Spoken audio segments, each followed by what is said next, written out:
В Абхазию прибыла делегация врачей-трансплантологов Национального медицинского исследовательского центра трансплантологии и искусственных органов имени академика Шумакова Минздрава России. Возглавляет ее руководитель филиала центра в городе Волжском, главный внештатный специалист-трансплантолог Южного и Северокавказского федеральных округов Шамиль Галеев. Российские медики встретились с главврачом республиканской больницы Эриком Хатхва.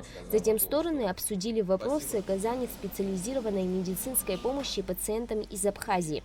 Рабочая поездка наших коллег из Центра трансплантологии имени академика Шумакова визит их связан с тем, чтобы оценить наши возможности в плане диагностики, лечения пациентов с болезнями почек.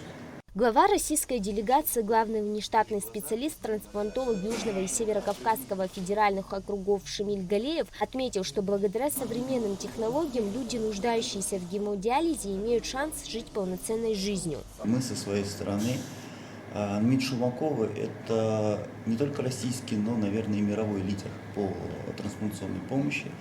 Это учреждение, которое в стенах которого в одном учреждении проводится наибольшее количество трансплантаций среди всех медицинских учреждений мира.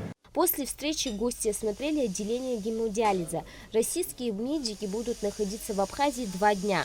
За это время специалисты проведут обследование пациентов с почечной недостаточностью. Милана Агарба, Алхаз Псардия, Алексей Агухава, Абхазское телевидение.